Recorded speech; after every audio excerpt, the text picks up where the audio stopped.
Welcome to the SW7 Academy podcast with myself, Sam Warburton, and head coach Chris Toombs, and we will teach you about all the elite behaviours and training methods that you need to know to build you into the best possible athlete.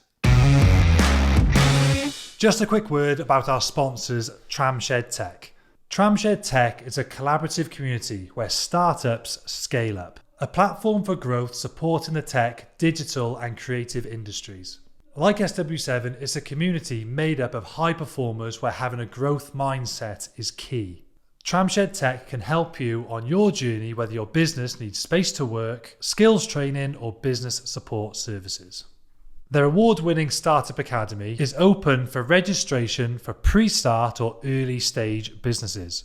Tramshed Tech are currently expanding to new locations in Wales including Cardiff, Newport, Barry and Swansea. So if you're an entrepreneur looking for space to work, business support or skills training, head to tramshedtech.co.uk or at tramshedtech on social media to find out more.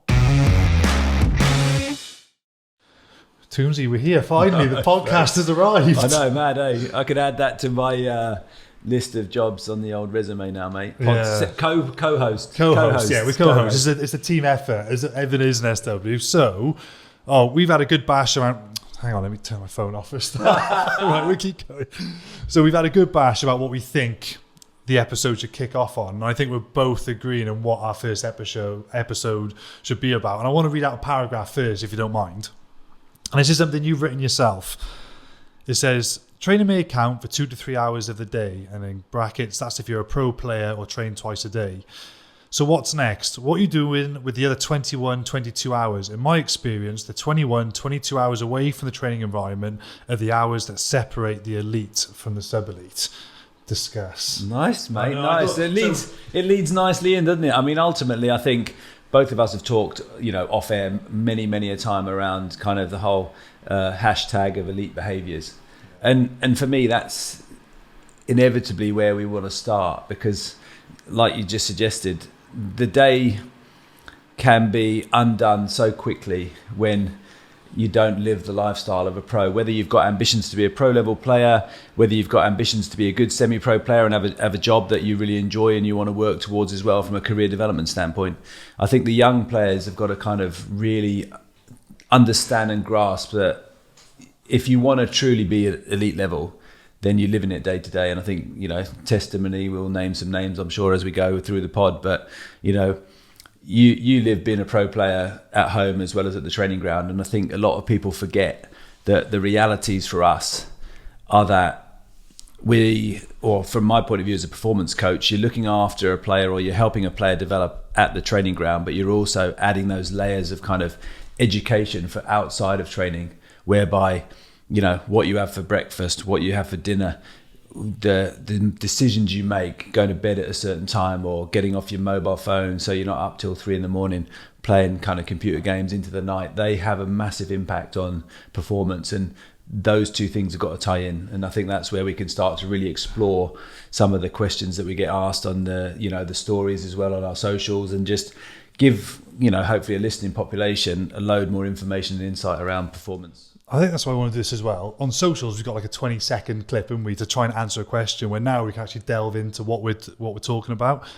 A question that I get asked, and you just alluded to it then, when people say, what would I, if I could give a young player one bit of advice, what would it be? And obviously this episode now is on elite behaviours, and that's what we're about. And everything we do, whether you as a coach, whether it was me as a player, whether it's us as a business now, we want to do everything top notch. So, and he'd say to me, what advice would you give a young player? And I'm like, well, I can only give advice to a young player on what I felt and what I was like as a young player. So yeah, if you just want to play rugby to enjoy it, yeah, of course you need to be somewhere you enjoy it and stuff like that, whatever sport you play. But for me, I wanted to be the absolute best. So the advice I give, like, well, if you want to be elite and be at the very best, it's got to be a lifestyle, what you do. And just like your quote said, you can't just dip in for 2 hours of the day and think that's enough and do that for 4 or 5 days a week. Rugby's got to become, or being a pro sportsman's got to become a lifestyle.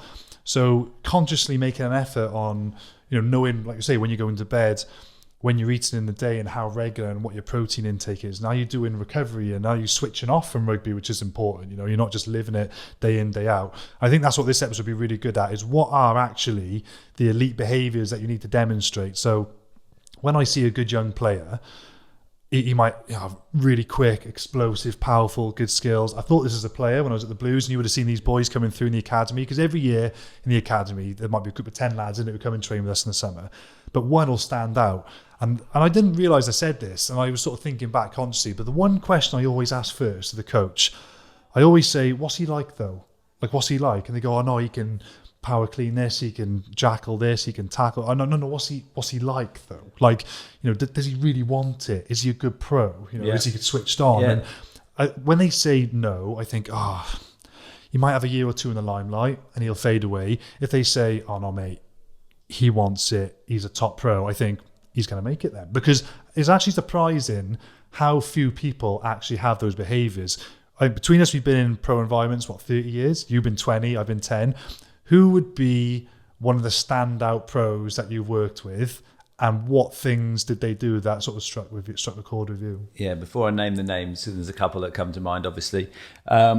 2 words, detail and diligence. Yeah. I think the difference and what really separates, and this is all sports, I've been a sports fan, I'm way, way older than you, but the reality for me, I don't just look at rugby and the fortunate kind of situations that I found myself in as a coach, but you look at Federer, you look at LeBron James, you look at Michael Jordan, you look at Tom Brady, you look at Serena Williams, whoever's in an absolute elite of the elite, and you go, have they got the diligence and the detail orientated kind of mindset to basically prepare as optimally as possible for not just weeks, not just months, not just years, but decades. And ultimately, a bit like we always used to banter about the overnight success. Sam Warburton, Lions captain, 2013, 2017. Like, that journey started in 2000, and you ended up being or maybe even before 2000. No, you're right. And ultimately, it's the overnight success for me is a 15-year journey. Yeah. And I think the young player needs to hear that as well. So names to answer your question, you obviously got yourself in that. I'm not in the search of a compliment. Exactly right. Skip over myself. But no, it's not you. It's not you. It is you. But it's Lee Halfpenny. Big time. You guys are kind of first in, last out. But we've got a checklist, and I'm sure we'll cover that off as we go through this episode. But the diligence, like I say, the diligence and the detail, and there's others. You've got your Reece Patchells of this world. You've got current players like Ellis Jenkins, who, I mean, I've been out of the Blues for a fair few years now, but ultimately longevity, like you alluded to as well. You might have a player who's got exceptional talent, but a sort of a $1 work ethic. And ultimately those people will fade away because they won't look after their prehab, they won't look after their soft tissue, they won't do their recovery, they won't wait 20 minutes for a physio appointment, they won't eat properly, and they think that, a Nando's platter with the full fries and the Coke and all that sort of stuff, it might be fine for a year or two, but actually in terms of sustainability of high performance, health, well-being, physical prowess, obviously diligence to do your tactical, technical, your video analysis work. I mean, there's another guy who used to play for the Blues years and years at Cardiff Rugby. I know they've rebranded. But, Mark Stabina. Yeah. Mark Stabina wasn't the most gifted physically, but one thing he had was enormous amounts of diligence. He was one of the last people to leave the video analysis room. He really understood where he could gain a competitive advantage. And it might not have been in physical prowess, but it was game understanding, it was communication, it was all the things that a lot of young players wouldn't even think about. And he would do the work in front of the TV screen. Not everybody's cup of tea, as you and I both know. But ultimately, I mean, there's more names than that. But I mean, going back for 2 decades, just because I know he's got a bit of cheeky chat kind of banter about him, Austin Healey and people like Lewis Moody back in the day in my Tigers years. Unbelievable work ethics, and no surprise, I think, Ozzy was a 50 test cap, motor mouth obviously, and had a bit about him, but his diligence and his application to prepare was actually incredible. So behind the bravado of all the chat, there's a guy who'd prepare exceptionally well. Same with Lewis spent, I mean, similar, well, obviously same position as you, mad dog for a reason. You know, that guy would get injured a lot of the time because of the way he played the game, and that's absolutely, you know, one of the kind of, I guess, the trade-offs of being in the heat of the battle and in the heat of the kind of contact area for the whole of your game. But those guys would prepare exceptionally well, and it wouldn't be, there's no excuse culture. It would be, I'm going to wait around for the massage slot that I've got. I'm going to wait around and do my extra mobility. I'm going to wait around and do, you know, all that sort of stuff. That's what's going to separate you. That is what's going to separate you. And we know that. But also, I think, again, reinforcing that, the journey for a young player particularly, you've got to be in this for the long haul, because you might be a one-season wonder otherwise. Big time. And both British and Irish Lions that you mentioned, when I was at Cardiff, there was a young player who came up to me, a similar position, and he said, and he was like really keen. I won't say his name to spare his blushes, but I liked him because he really wanted to be the best. And he said, "Oh, what have I got to do to play for the Lions?" And he must have been 19 or 20, and it was towards the end of the training day. So that was a good start that he was still there then. And I'm not saying that you have to just be in first by 2 hours and sit in your changing slot just to prove a point, or just walk around the gym for 2 hours at the end of the day just to prove a point. No, you're actually being productive. And once you've done your work, you go. You know, it's not a competition, but you just do what you got to do. So I said, all right. I said, come and have a look then. And we were in the changing room, and you can probably picture this, you know, the old Cardiff training ground. We walked into the gym, and Gethin Jenkins was in the gym doing all his like calf rehabilitation, really boring stuff, but he had trouble with his calves. But every day he was doing it at the end of training. Then you go into the medical room, you mentioned Rhys Patchell, and you can see a lovely view onto the pitch, you know, where the kickers are, and he's out there just kicking, like non-stop. And I said, Gethin, Patchell, you know, international, British Lion, go upstairs, the halfpenny's on the laptop. And I didn't like know this was there, but you just know these boys are doing it. I went upstairs, I was hoping Lee was going to be there, but lo and behold, turn the corner, Lee is just on the laptops doing work. Didn't interrupt him, just said, Lee. And I just said, what does that tell you? And I was still there because I was doing stuff. And there was boys who come in from training, they finish at 2:30, they have a shower, some of them don't even bother showering, they get their kit bag and they shoot off home. Don't even bother with lunch, which is like your recovery meal, you know? This is like 3:30 now, only an hour later, it's 3:30. In the real world, that's a short day still, but it's only 3:30. I said, all the boys who've played international rugby, played for the British and Irish Lions are still here, because they're not doing it to show off or to prove a point. They're doing it because they're doing the work that needs to be done. And I remember being in the gym with another young back row, and we were doing a session, and I'd never ever skip a set. Or I can't even comprehend why you would bother cutting a session short, because it's just shortcuts. And we had like one superset to go, and he goes, "Oh, I'm going to leave it there, mate." And I was like, "What?" Like, it's only a small thing. I went, no. I was like, "Oh, no, we've got like push-pull to finish." Yeah, "Oh, no, I'm done. You know, I'm finished." And in my head, I thought, I could, like, you think these things in a split second. I was like, I could be like, no, we're doing it. But in my head, he was a young guy coming through. I remember thinking, well, if you don't want to do it, that's fine. I don't want to, be honest, train with you if you don't want to do it, and you can crack on. Lo and behold, he was gone within a year. Yeah. And not because I said anything or the coach just noticed it, but if that behaviour was something he demonstrated in the gym, it's something he would have demonstrated in training, it's something he'd demonstrate even worse in a game. Yeah. You know, when the chips are down, like, that's not the sort of person you want. And so when people say, where do you get confidence from?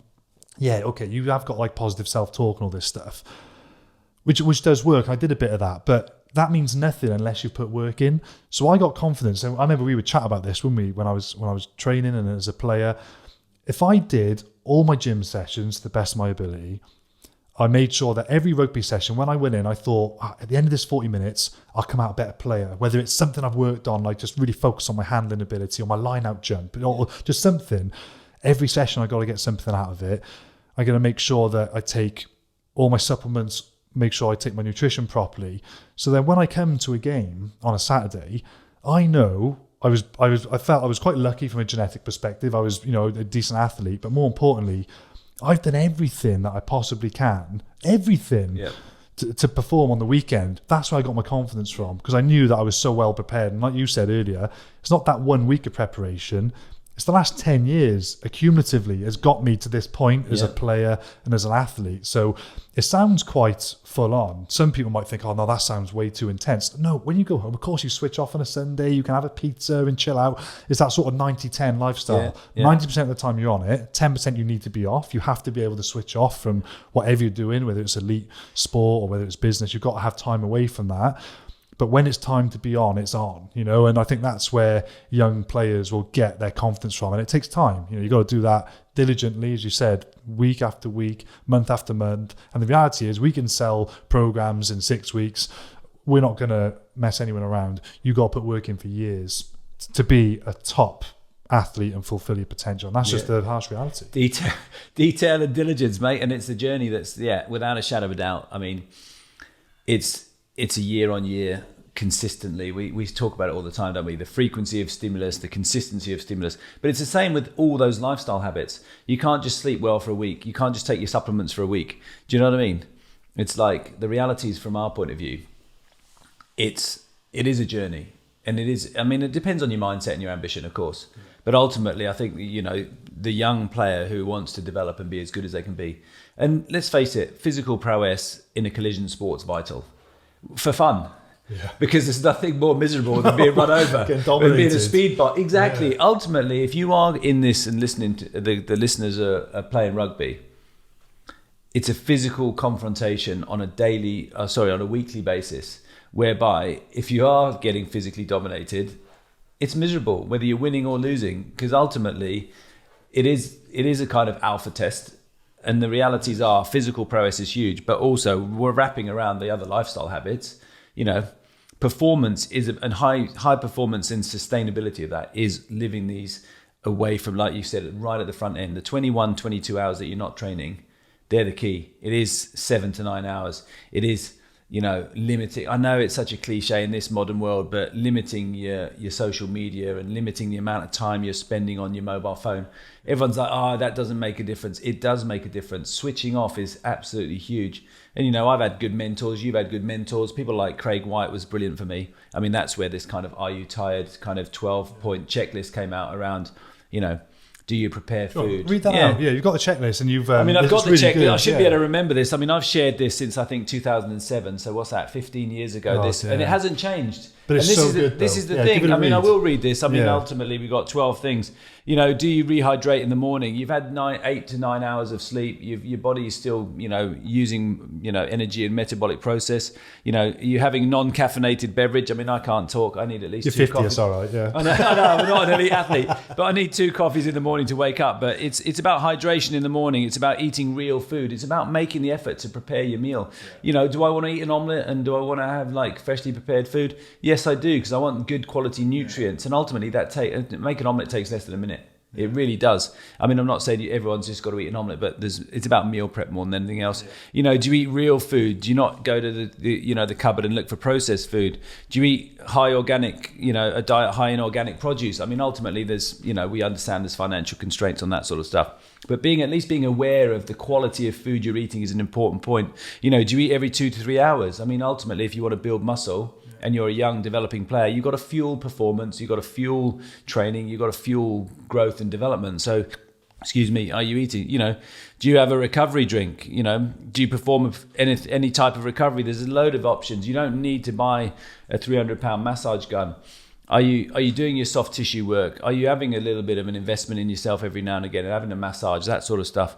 You know, do you have regular soft tissue? That's one of them. Are your body fat levels optimal? I think people forget that has a massive implication on energy levels. And I know it sounds, obviously I come from a performance background, but, you know, body fat is like carrying a weighted vest around. Well, we always laugh about this. If you gave someone who wanted to lose a couple of stone a 15-kilo weighted vest, they go, what are you doing? Well, carry that around for a bit, because that's the weight you want to lose. And ultimately, if you've got that on your back for the next, 2-3 years, that has implications on joint stress and health and all sorts of other things. So it's a little bit like that. Unwinding, video games isn't unwinding. Video games is actually keeping you spiked. So ultimately, like you say, it's having that diligence to step away from a laptop, step away from a screen. Every now and again, you want to watch a great TV show, great. But ultimately, like I say, I know it sounds like a big old granddad, but ultimately, read something. Yeah. You know, look to unwind with, you know, it really worked for me 1 or 2 years ago. I did this little yoga flow, 15, 20 minutes, where you just literally, which kills two birds, because you switch off your mind, but also you're getting your mobility work done. Yeah. And and then ultimately the carryover of that was you slept better. Yeah. So there's like a triple whammy. You've done mobility, you've switched off, and you've got your better quality of sleep in a 20-minute little switch off session. So you've got, you know, 3 of your 12 habits, and ultimately are you trying to go to bed at the same time? And we know, listen, we understand the young person. You know, partying is as important to the young people as, you know, living a healthy life. But like you've suggested, the 90-10 rule or the 85-15, we know about moderation. We know about the mentality of switching off and that sort of stuff. But that's all part and parcel of these elite behaviours that are tried and tested. You know, Buddy Morris, I think I've written a blog post for the website. And Buddy Morris, who's worked in the NFL for 40 years, is basically sleep, hydration, nutrition. You hit those big rocks every single day as diligently as you can, and you've got your training stress, and you've got the quality of programming that you're following, example, you will have a phenomenal athlete within 3 or 4 years. I'm not saying you'll have it in 3 or 4 months, but you'll have it in 3 or 4 years. Do you know what? And like you say, I want to emphasize to people, this is, like we say, this is more often than not. You know, do these things more often than not. And at the bottom of those tech lists, tick boxes, I love, there's just a quote: if you don't do any of these, then don't blame the training program. Yeah. If you're not making progress in the gym, then have a look, revisit that list that you just said. And if there's 6 or 7 of them that you haven't even considered, don't blame the training plan. Yeah. Because there's much more things which go into creating the athlete that you want to be. On that meal prep and meal that you said, I remember saying this to a player recently, actually, who's still playing. And I was away doing some recording somewhere, some filming stuff. And I had a meal on me. And I knew that meal had about 40 grams of protein in. And I said to him, this does sound a little bit obsessive. And I remember hearing Conor McGregor actually saying, I wasn't talented, I was obsessed. And I loved that, because I thought, I was a bit like that. I can honestly say, my daughter's life, my son's life, I've got a boy as well now, I reckon since I was 16, 17, I haven't consciously ate a meal without thinking about what the protein content is. And that sounds wild. I remember somebody said, what are you on about? And I said, do you know how much protein you're meant to eat a day to optimize muscle growth and recovery? And he went, mate, I haven't got a clue. I think it's overrated. I'm thinking, mate, you're a pro player. You're pro. And but I just thought, I don't know, there will be times I have pasta and I'm like, there's no meat sauce in this. All right, maybe there's a bit of cream in the sauce, a bit of milk, and maybe love that. That mentality is great. Though. That mentality and I'm is like, great. well, 100 grams of pasta is about 10 grams of protein. Well, I might get 15 grams out of this, but when I get back to the room, I need to top myself up with something. And there will be times I'm on holiday and I let it go, but when it's ingrained. Yeah. So when people say, and it's part a of the compliment, lifestyle. It's a compliment when people say you're unrealistic posting those videos because we haven't been taking all the supplements, and some people claim you're taking illegal stuff. I'm like, no. I'm like, when you've lived like this for 16, 17 years, that's how you get that appearance, if that's what you're after. Yeah. It's not, there's no quick fix, but I just think the people that's sometimes the level of detail that goes into living like that. But to me, it's normal. Right. It's absolutely normal, because I've tracked what I've eaten, and now I can look at a plate of food. I just know what's on it, calories, protein and stuff. But once you do that for a few months, it sounds like, you do that for 15 years? No. When you do it for a few months, you still need to then educate yourself on what's in what food. And it just becomes player education is absolutely vital. I mean, it's funny you should say that about the pasta, because I'm exactly the same. When the kids are having pasta and they don't, I mean, my boy eats a bit of protein, but Lily, my young one, she's not vegetarian, but she's kind of, see, my Anna she can take protein. it or leave it. Yeah. But I'm always, if the pasta, I know also what that does, hormonally to my body. If I just eat carbs, I'm going to want to eat even more carbs and even more carbs. So the protein is also that kind of has that satiating effect. That's exactly right, and it's nutrient dense. So mate, I'll tell the stories online. Why not? You're talking about adding a little bit of green. So I have a little bit of rocket. I have either a grilled chicken breast or tuna with my pasta, because I know, one, I need some vegetables, those micronutrients, but two, I need the protein to basically make me feel full and not want to eat every other carb in the whole house. Yeah. That's the reality of what that hormonal spike does if you over consume carbs. Yeah. And I'm not saying it's just about carbs, it's about the whole, but you're the same as me. It's like, what do you need? You need at least, your body as well. After a certain amount of time with your own level of education and your own level of interest, you need 200 grams a day. Yeah. And that's also going to make you perform optimally, whether that's in the past, of course, as a player, but even now you think I need that to maintain my muscle mass. Yeah. Of course you do. Yeah. You're your mentality is a high performer, whether it's at work or as an athlete,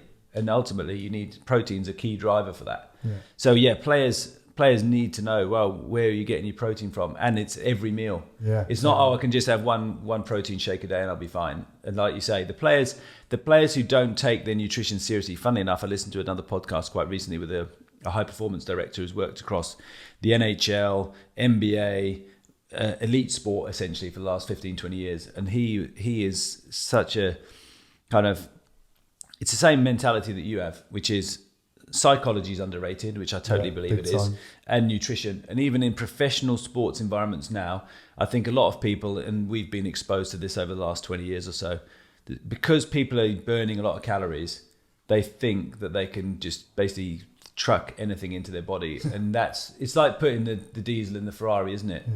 You've got to fuel optimally to perform optimally, and not just the day of the game. This is why game day nutrition always used to bug the shit out of me, because I was always like, no, preparation, like you've suggested about confidence, preparation is about, it's week to week or day to day, week to week, month to month, year to year. And like you say, you go on holiday, that's your time to unwind. The pizza tastes great. I still have chicken on my pizza, by the way. Yeah. I want my 50 grams of protein. But when people got obsessed with game day nutrition, I was like, what about the other 6 days? Have you done your work then? Because yes, of course, hydration, nutrition and fueling on your game days is massively important. Of course it is. But ultimately, live it every day and you have the confidence that you're prepared and ready. And that's a massive one for us. And we've talked about this for 20 years nearly. And I think the good news is, I'm hoping there's some, like our following on Instagram and TikTok, I'm hoping there's some 16, 17-year-olds listening to this. And they might be thinking like, oh, but I'm nowhere near that level now. And the good news is, it really doesn't matter how good you are now at 17. That's the harsh reality. What matters is how good you are when you're 19, 20, 21, when you're breaking into the adult game, if you want to be a pro sportsman now. Definitely. So what the good news is you've got 2-3 years now to actually get this stuff in order. And I absolutely promise you, if you get these things in order and you try and, within reason, live like a pro from age of 17 to 20, you will leapfrog on that 3 years. So many players, you will completely surprise yourself. And we've seen it. Yeah. I've had players at my age level who have been genetically far superior to me, much bigger, much quicker, much stronger. But then I remember I got to a level of about 17, 18. I just took over them because I was in the gym with you with Cardiff after school 3 times a week. And from the age of 15, 16, I got to 18, 19. I remember playing school rugby, and I actually couldn't play school rugby because I'd excelled that far. I remember my last year of school, I only played 5-6 games in school, but that's not because, it's just because he's big. It's like, no, I've trained like mad for 3-4 years. Yeah. That's why. So the good news is I want to tell a 16, 17-year-old now is don't look at yourself in the mirror and be downbeat if you think you haven't hit the goal that you want to be at. You've got the time now and the opportunity now to put that dream into a reality, but be patient because it's going to be a 2-3 year journey. I think that's the thing. And I think, going back to that story, which is quite an interesting one, I don't think many people know it. I think you were the first player ever to play senior rugby at 17. Sign a form at 17. Yeah, exactly. Yeah. I think the Welsh Rugby Union made a kind of special dispensation essentially because, and it wasn't just about your physical prowess. I mean, I remember I can bore you with the stories about Glamorgan Wanderers. Yeah. Week in, week out, 30 tackles, just absolutely dominating. But I'm retired at 28 though. But it wasn't. But hey, no. But I remember someone said that to me. They said, because I put myself down by retiring early. He said, yeah, but you started young. So you played men's rugby for 11, 12 years. Yeah. So it's not like you only had 8 years. So, but you also had 300 kilos hitting you at every ruck. Yeah. I mean, that was the time. I mean, without wanting to go back about, just making this about you, the reality was when you're contesting for a jackal at ruck time, you're not just in this day and age now, it's probably, I'm not saying it's one-on-one. Of course, it's not one-on-one because breakdowns can have a ton of people in them.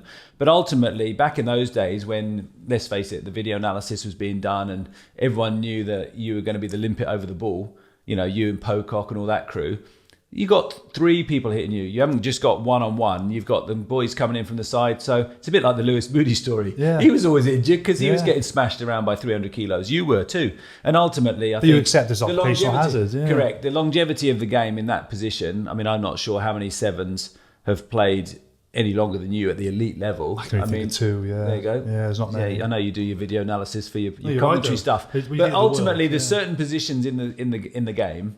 You know, you're not a 10. I mean, I know Johnny Wilkinson used to smash people, but Johnny Sexton's like 40 years old.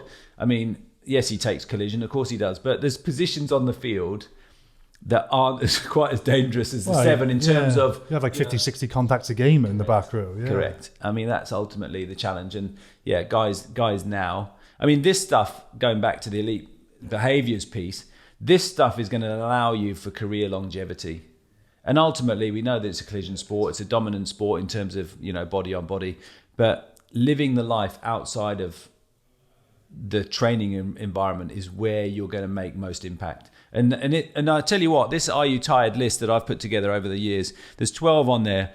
I know people might come back and say, oh, well, organic food's expensive, X, Y, Z. But I think 6 of them are free. Going to bed and getting 9 hours sleep is free.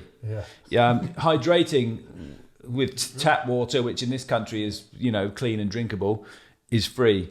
You know, doing your mobility is free. There's things on this list that don't cost you anything apart from time and effort. But you know, meal prep as well. So people say, I can't eat well because of money. But I think, well, okay, if you bought yourself a tub of Greek yogurt and you bought yourself a kilo bag of organic oats, a pot of honey and some frozen fruit, that would together cost you around 6-7 quid, something like that. You can get 8 breakfasts out of that or 8 meals out of that. Yeah. So what's that, 80p? Yeah. I'm like, you can I agree. do it. I'll give you a story. A friend of mine online, he's a big steak and eggs guy for breakfast, and everyone's like, oh, you can't, you know, I can't afford steak. But they'll go to the local coffee shop and have a giant latte and a croissant for 5 quid. Yeah. Actually, strip it back and have 2 eggs and a bit of steak. Not a huge portion, but good nutrient dense. It's less. Yeah. You can do it. It goes back to your point about meal prep. Yeah. If you actually cook well, I mean, I don't want to name Nando's. Yeah. Nando's chicken wraps about a tenner. Yeah. I'm telling you now, you go to the supermarket, you can make Nando's chicken wraps at home for 2 quid. I was about to say you can get 2 days worth of food out of that if you want. You know? Correct. So just making sure you do your due diligence and you actually put, when you go to bed, like, and I'm sure people feel guilt. They'll say, oh, I'm guilty of this. Yeah, of course, like you said, you need time to unwind, but you have got quarter of an hour before you go to bed. I'm coming here today, right? I got out a little Tupperware box that I've got, and I did my thing where I just get the weighing scales. I had the oats, I had the milk, I had the zero Greek yogurt, I had a bit of fruit, a bit of honey. It took me 5 minutes to make. I stuck it in the fridge, and that's my lunch for today. Yeah. It's easy. It is. Once you know what you're doing, it's easy. Yeah. So player education's massive, and having it, and like you say, 15 minutes to prepare your food. And everyone's like, oh, that's obsessive. No, that's not obsessive. It's cost effective. Yeah. It's fueling your ambition. And ultimately, look after the pennies and the pounds and all that sort of stuff. The reality is, it is more than buying food on the run, which is convenience. And obviously you pay a premium for that. Yeah. Oh. We can go on and on, mate. We can go on and on. We can I think we've laboured the point. I know. I think we've laboured the point of, you know, what... So, yeah, and we will, of course, in this podcast series, we will talk about training and strength and power and stuff. But I thought this was a good one to do because if you get this sorted first, and like I say, it's the first thing we look for in a player, isn't it? Yep. If they've got this 90% sorted... You've got a great chance. Work ethic's great, diligence and that detail-orientated person. I mean, I've got exposure now through some of the coaching that we're doing with SW7. The lifting club, there's a couple of examples of really some great people, amazing, good people for a start. But the young players who really are making progress, and they're just layering training unit on training unit on training unit. It's like you've said already, the consistency. Don't do it for 2 months or 3 months. Do it for 3 years, and you'll be an absolute animal. That reminds me. So, what is? And because people don't expect it when I asked this question, I loved your answer because I got this from you. You shared it on your Instagram, and you know people looking at KPIs. They're looking at rate of force development or what their Bronco test is.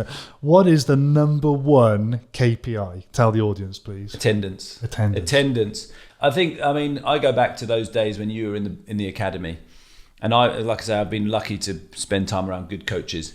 Mark Bennett, who was at the Welsh Rugby Union for a long time, now working with one of the world's best tennis players. Ironically, he just switched over sports, and I think his tennis player is now one of the best in the world. But ultimately, Benny was brilliant about consistency and frequency. And he said to me, a bit like what you've alluded to again during this conversation, if you can be consistent and show up for 150 training sessions a year, and then that's basically one every other day, basically, you will be in that top 1% physically. And he's right. He says, show up. Literally, I have this conversation with young players quite often, believe it or not. They're like, I say 3 full body weights. I know we keep reinforcing the same points. 3 full body weight sessions a week, a really good speed session, and look after rugby within the context of your club training or skill development, whatever. Not an enormous amount of volume. They're like, really? I'm like, just trust the process. I had this conversation yesterday with a player. Trust the process. I used to remember you kicking boys at the gym when we were in academy. Boys, you're doing too much. Get out. Yeah. I know. You've only got a certain amount of like the stress bucket to fill. And if you are a young player who's got exam stress, boyfriend, girlfriend stress, stress eats into your ability to adapt to training. And stress can be anything. Stress can be the stress that we as coaches and players place on ourselves when it comes to training demand, or it can be, I can't get a lift to training. I want, the socials, the social pressures and all that sort of stuff. Your body's only got a certain amount of recovery to sort of manage. And ultimately, if we keep filling the bucket, I keep saying to this one boy all the time, if you add something, you got to take something away, because what this guy's doing, he always wants to do more. I said, take something away. Josh in the lifting club is a great example. He's halved his training volume, and he feels amazing for it. But you've got to trust the process. It's all the same thing. Show up, be consistent, trust the process, be patient. All the stuff we've talked about. This is like, we could go on and on, but those are the key cornerstones. And we could. Well, on that's why people come to us, and I think that's why a lot of people don't get. We used about what Mark Bennett said about getting to that year. The reason most people don't get to that year, I don't think, is because they do commit themselves, and I give it to them fair play. They'll commit themselves for 3-4 months, and then they think, "Oh, but I haven't achieved what I want." I'm like, "No, do that again, and then do it again, and then you might be getting close." But that's just the harsh reality of it. Patience, absolutely. I mean, if anyone takes anything from this first pod that we've done, be patient, trust the process, and show up and do the work, which is, Luca Hossova from Seattle's do the key work. Hashtag. But do the work and be patient. Nice. Well, that's us for this week. I think next week we will delve into a bit more training specific stuff, which will be testing, which will be good to pick your brains on that. But for elite behaviours, I think it's we've hammered it home. Do the work, be consistent, be diligent, and you'll get there. 100%. Nice one. Couldn't agree more.